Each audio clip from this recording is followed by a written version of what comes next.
কুমিল্লা ৩ আসনে জামায়াত প্রার্থীর উদ্যোগে একটি সড়ক সমাবেশ অনুষ্ঠিত হয়েছে। আরো বিস্তারিত জানতে আমাদের কুমিল্লা জেলা সংবাদদাতা আব্দুল কাইয়ুম মজুমদার প্রেরিত ভিডিও ফুটেজ দেখুন।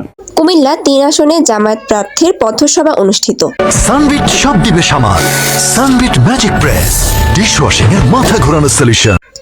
জামায়াতে ইসলামের কুমিল্লা ৩ মুরাদনগর আসনের এমপি প্রার্থী ইউসুফ হাকিম সোহেলের পথসভা অনুষ্ঠিত হয়েছে। বুধবার ২৮ জানুয়ারি কুমিল্লা সিলেট মহাসড়কে কোম্পানিগঞ্জ বাজার এলাকায় এই পথসভা আয়োজন করা হয়।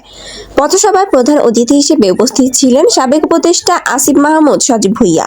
১০ দলীয় ঐক্যজোটের বিভিন্ন পর্যায়ে নেতৃবৃন্দ সহ জামায়াতে ইসলামীর স্থানীয় ও কেন্দ্রীয় নেতাকর্মীরা অনুষ্ঠানে অংশ নেন। সভায় বক্তারা দেশের চলমান রাজনৈতিক পরিস্থিতি, সুশাসন প্রতিষ্ঠা, জনকল্যাণমূলক রাজনীতি এবং মুরাদনগরের সার্বিক উন্নয়ন নিয়ে বক্তব্য রাখেন। তারা বলেন, জনগণের অধিকার রক্ষা ও ন্যায়ভিত্তিক সমাজ গঠনে সবাইকে ঐক্যবদ্ধ হয়ে কাজ করতে হবে। এ সময় এমপি প্রার্থী ইউসুফ হাকিম সোহেল বলেন, তিনি নির্বাচিত হলে মুরাদনগরকে একটি উন্নত, শান্তিপূর্ণ ও দুর্নীতিমুক্ত জনপদ হিসেবে গড়ে তুলতে সর্বাত্মক প্রচেষ্টা চালাবেন। তিনি সাধারণ মানুষের দোয়া ও সমর্থন কামনা করেন।